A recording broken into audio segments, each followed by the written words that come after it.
So aku dah sampai dekat port paling terahsia lah. Korang nak tahu aku kat mana, je tengok video ni. Siapa je tak kenal belakang ni, tempat nostalgic. Orang cakap banyak barang motor murah-murah. Tapi bukan tu yang aku nak cari hari ni. Sebab aku nak buat satu preparation sebelum ride ke. Jom tengok apa yang aku dapatkan dekat sini.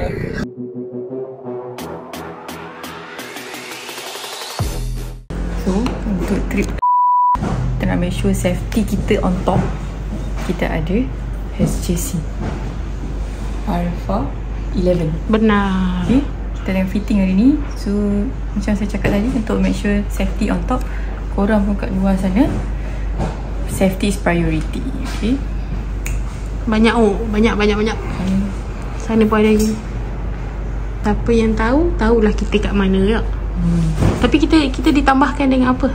Jaket daripada Shima dan juga Intercom X-Max yang paling kita excited nak try. Voice commander. Group mesh, mula kita tak sabar try lah. Kat sini kita akan dapat, kita akan bawa Z1 punya model.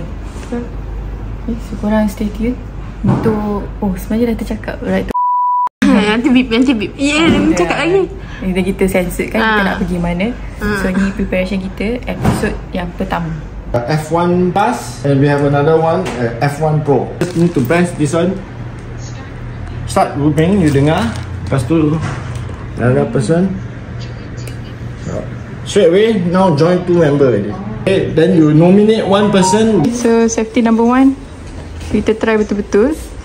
Ni rider, akak rider kita yang akan follow. Akak ni dah buka.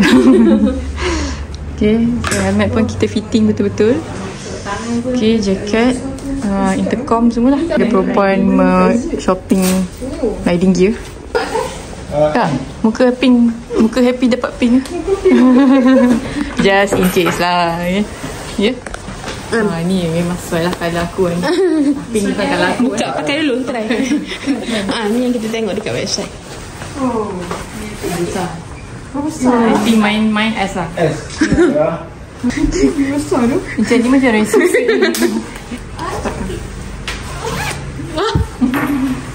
Size penting kan. Kita bukan main-main. Kita tak boleh main-main. So actually kan, diorang ni kita orang pergi berempat. Tapi yang kat on merah ialah diorang bertiga saja. Tak, kau boleh nanti. Tak ada. Ambil masa kau tidur. Wah. Lawannya lawa ni. Nampak sabdo kan. Jom besok lah pergi. Siapa? Shima. Aku tak nak cakap. Ni size ngam dengan aku lah. Pemilihan size sangat penting. Boleh tengok kan. Yalah, tak ready kan. Okay. Sini. Okay, dah ready. Motor mana motor? Apa ada dekat badan aku sekarang? Yang One X-Max, SJC, protective jacket daripada Shima. Stay tuned. Limited edition. Thank you. M. Founder lah, the co-founder of Draco. Draco is your brand. Yeah, co-founder. So I'm giving it to you. Okay, please feel free to test it. Alright.